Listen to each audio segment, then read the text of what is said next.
don't even know how to start this vlog out. I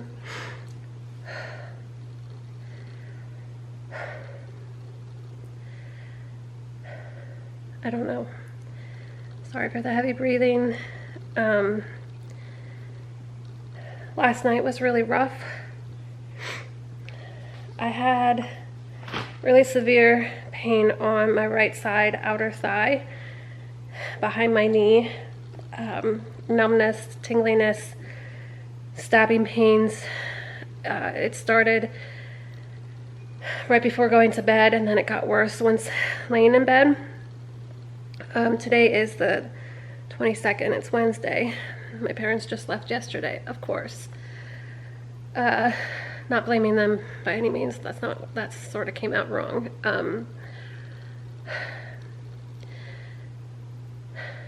I didn't want to go to the ER last night because I finally was able to fall asleep.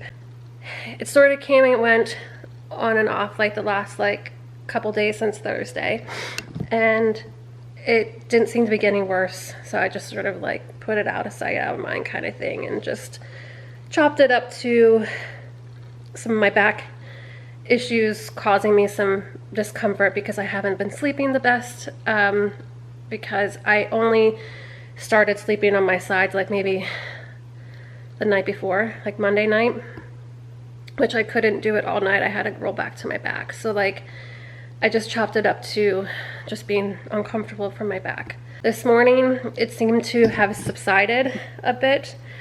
Recently, it's come back. I had just taken something, maybe 30 minutes ago, right after I got out of the shower, because that's in the shower is when it started flaring up. Thank goodness I was almost done. I just had to rinse out my conditioner, and I got out, obviously. So that's why I'm sort of out of breath because of that. Just trying to get my composure. I called the doctor, and they want me to go to the ER. They don't want me to go to the local ER here in our town. They want me to go to Tampa General since I had the procedure there. Part of me is kicking myself for not going to the ER last night, but I've been through so much pain. I just hate hospitals. I hate emergency rooms. I hate doctor's offices, not because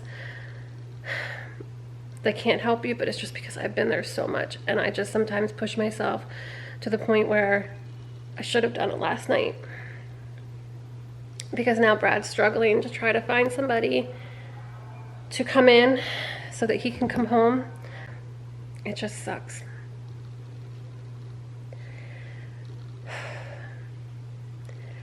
I just don't know if this is a complication from surgery or if this is just a complication because of surgery, because of my back. Do you know what I mean? I don't know what it is. Here we are. I'm gonna try to brush out my hair. I wouldn't have gotten in the shower if the pain was that bad. It was just tender, but it didn't feel like anything compared to last night, or I wouldn't have gotten a shower. But here we are.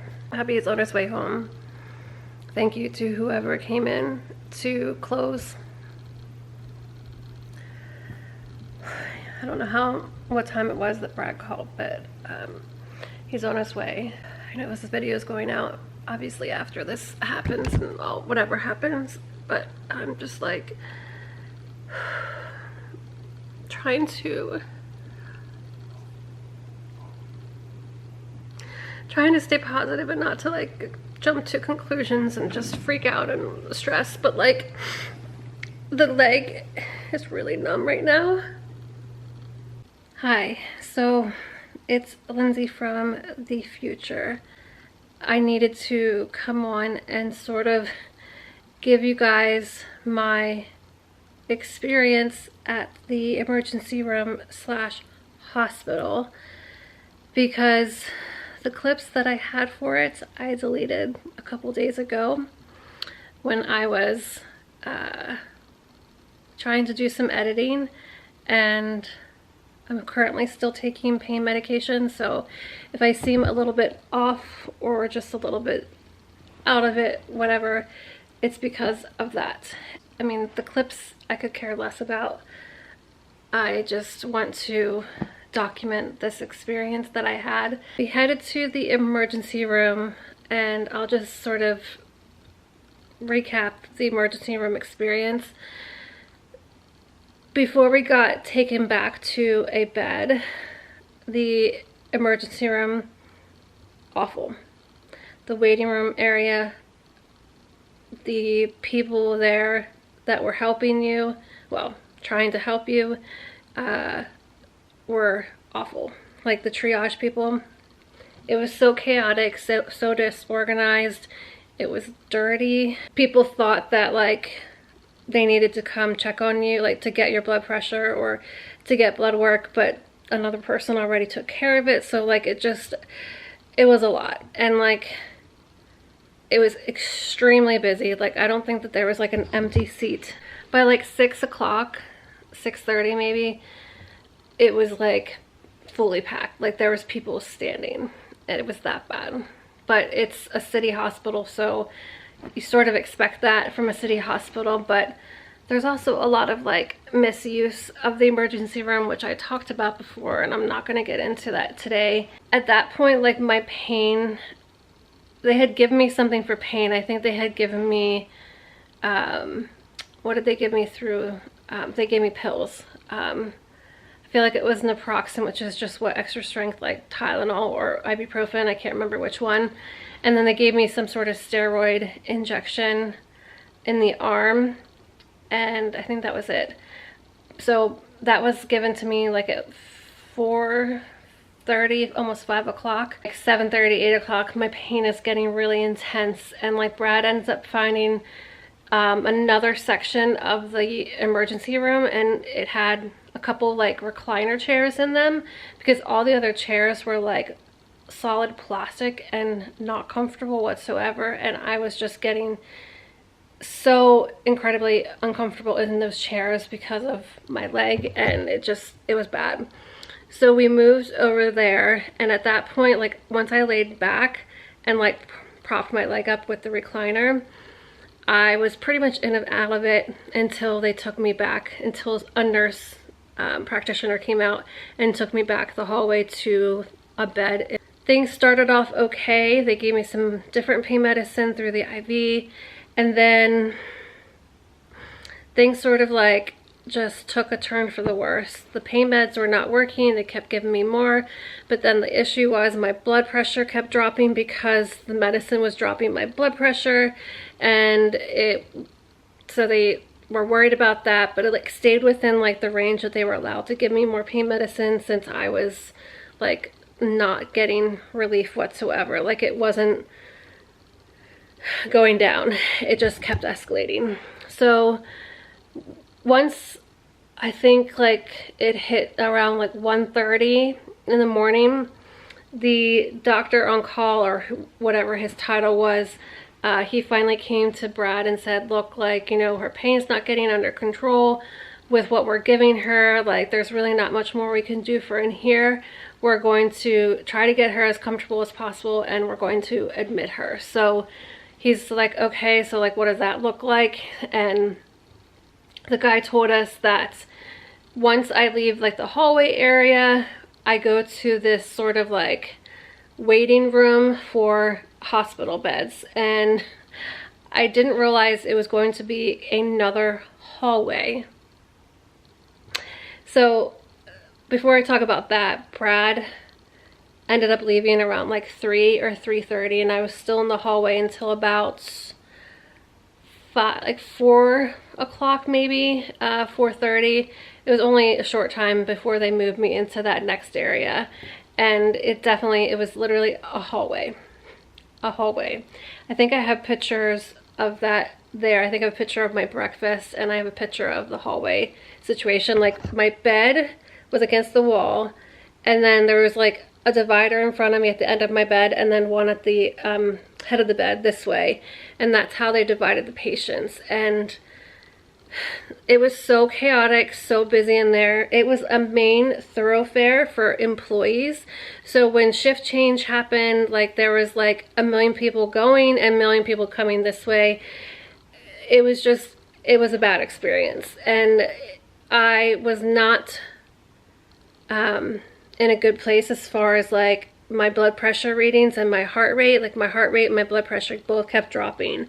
And they couldn't give me any more meds, so like I was super uncomfortable, super in pain, and it was miserable. Like I was getting scared because of the low blood pressure and my low heart rate. Like it just was a bad combination all around with being in intense pain. I finally got a room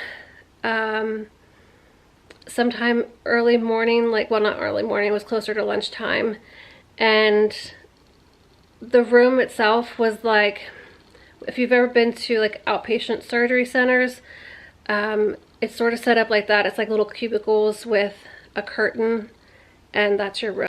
I will say that my hospital stay itself was amazing. I felt very well taken care of. Like everybody was like on top of their game.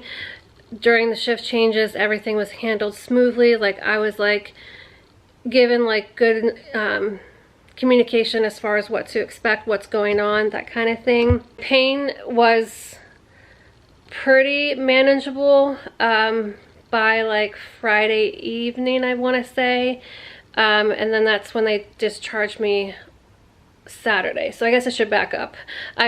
Wednesday was the day that I went into the hospital emergency room, Wednesday afternoon, and then I ended up being there Wednesday, Thursday, Friday, Saturday, getting discharged. If you guys have watched our previous vlogs, you would have seen that my mom and dad had come down to be with us while I had my surgery so that, you know, they could help take care of me afterwards when Brad had to go back to work. And they had just flown home. My mom and dad had just flown home the day before, which is just crazy how all of this stuff happened. Look, I talked to my mom and dad like Thursday afternoon, right around lunchtime in the hospital, and I was just telling, like crying so much and just telling them how like I'm so tired of this pain, like, and it just was hard for them to get it under control because of my blood pressure and my heart rate. And I was crying with my dad, and he's like, I know, he's like, I wish that we were still there, you know, kind of thing, like, you know, talking to him on the phone. And then like later that afternoon, maybe early evening, I can't remember exactly when, my mom's like, I'm on my way, like I'm flying, I'm heading to the airport. And I'm like, what? Like it just made me cry. Like I broke out in tears, like reading the text message and stuff. And my dad like got off the phone with me when we spoke earlier, and he literally booked a flight for my mom to come back down to be with me. And that was just like the sweetest, most kindest thing for the situation. Like it just was so nice. And so knowing that like she flew in Thursday night, she flew in like 10 o'clock, so like obviously it was past visiting hours, so they couldn't come see me Thursday evening, but they were there pretty much first thing Friday morning. And it was so nice to see her come through the curtain and be with me. And it was just nice having somebody there to just have company, even though I was like in and out of sleeping and, you know, dealing with the pain. Yeah, she ended up staying that Thursday to the following Friday, which was just so so appreciative. And like it was just so nice having her here through all of this situation. I feel like that's it to talk about like the hospital stay. Yeah, the hospital stay itself was really good. The only other thing besides being frustrated with trying to get my pain under control, which was not really their fault, obviously, it's my body like telling them, you know, my heart rate's low and something's wrong and the blood pressure's low, like, you know, all that. The food situation was a little bad. So we told them that like I only ate chicken and that's it, no other meat and no seafood. And they just kept forgetting. So like every single meal, I'm not kidding you, every single meal from Thursday evening until Saturday, well, until Friday, and breakfast on Saturday morning too. So every meal until Saturday morning, they kept getting it wrong, but we just dealt with it. I ate what I could, and I really didn't have like a big appetite, so it really didn't matter all that much. But it was just funny because like all the nurses are like, we've told them, and it just didn't work out. It was fine. They finally got it right Saturday at lunchtime when I was being discharged, so it's fine. I still was able to eat that before I left, and it worked out.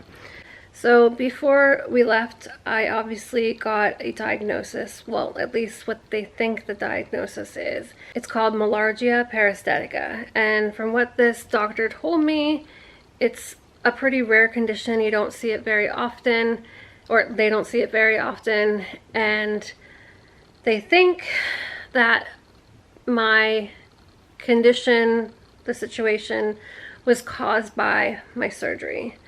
There's no way really to tell, but it sounds pretty, I don't know what I'm trying to say. It's more than likely the case that my surgery is the cause of my pain that's going on.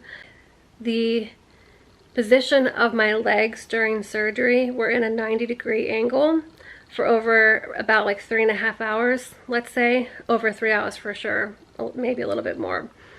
And they think that somehow randomly something pinched a nerve in the groin area or the hip area on the right side of my body, and that's what's causing the horrible sensations that I've been having.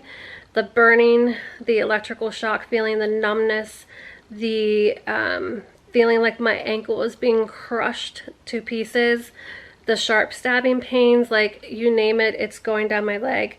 The hot burning sensation feels like someone's pouring water, like hot boiling water down my leg over and over again, and it's like rushing down the leg. And then sometimes it feels like somebody's pushing against my leg with like a hot scalding pan. It's just awful. Like I wish it on no one. So they discharged me and told me to follow up with pain management doctor, and so we scheduled an appointment on Monday with pain management doctor of that following week. That's where I'm going to end it for today.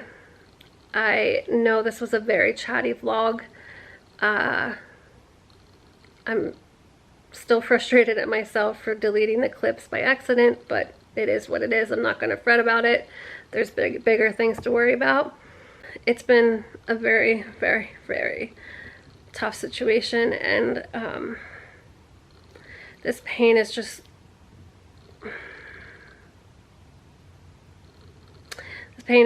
awful, and I want to figure things out, but we'll get there. We're gonna get there. So thanks so much for watching, y'all. I hope you have a great day, and I will see you all in the next vlog. Bye.